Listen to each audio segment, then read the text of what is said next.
ကိုအမတ်တမဲ့မနေနဲ့ငါလုံးနေတာကံနေလုံးနေတာကောင်းတဲ့ကံလားဆိုတဲ့ကံလားသိဖို့လိုတယ်ပေါ့စိတ်ကူးယုံနဲ့တည်းပဲအကုသိုလ်ဖြစ်တာရှိတယ်စိတ်ကူးယုံနဲ့ပဲကုသိုလ်ဖြစ်တာရှိတယ်အဲ့ဒါကိုသတိထားဖို့မနောကံဆိုတာအလွန်သိမ်မွေ့တယ်စေရနာဟံဘိက္ခွေကမ္မဝရမိလို့ဆိုကြတော့လည်းပဲစေရနာတစ်ခုတည်းကိုကံပြောတာမဟုတ်ဘူးမနောကံတို့ကြတော့စေရနာမပါဘဲနဲ့လည်းကံဖြစ်တယ်နော်အထူးသဖြင့်သိမ်မွေ့တဲ့မနောကံအကုသိုလ်ကဘာလဲလို့ဆိုလို့ရှိရင်အလုံးကိုသိမ်မွေးတယ်ဟာတမလွန်ဘဝကိုမယုံပါဘူးကောင်းတာလုပ်လဲကောင်းတာမဖြစ်ပါဘူးဆိုတဲ့မိစ္ဆာဒိဋ္ဌိအမြင်ပဲဖြစ်တယ်နော်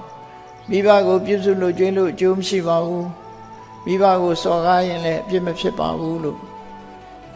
နောက်ဘဝဆိုတာမရှိဘူးကုသိုလ်အကုသိုလ်ရဲ့အကျိုးမရှိဘူးလို့ဆိုတဲ့ဒီအမြင်ကိုကိုယ်အမြင်ကိုဒီလက်တွေ့ကြတဲ့အမြင်လို့ထင်ကောင်းထင်နေကြလိမ့်မယ်အဲ့ဒီအမြင်မျိုးကိုလက်ခံယုံကြည်ကျင့်တတ်ပြီဆိုရင်တော့အဲ့ဒါမိစ္ဆာဒိဋ္ဌိပဲမနောကံနဲ့မိစ္ဆာဒိဋ္ဌိအဲ့ဒီမိစ္ဆာဒိဋ္ဌိကစေရနာမပါပေမဲ့ကံဖြစ်သွားတယ်အဲ့ဒီကံကအဆိုးဆုံးကံလို့ဒီလိုမှတ်ရမယ်အဲ့မနောကံနဲ့မှာပဲသူများပစ္စည်းကိုကြည့်ပြီးလောဘတက်ပြီးကိုယ်ပစ္စည်းဖြစ်ခြင်းနဲ့အတွေးတွေအဘိဓါကိုယ်နဲ့မတည့်တဲ့လူတယောက်ဒီလူဒုက္ခရောက်သွားရင်ကောင်းမှာပဲခုခေတ်ဆိုရင်တူတယောက်ဒုက္ခရောက်ဖို့အတွက်တိုင်ရတယ်တောကြတယ်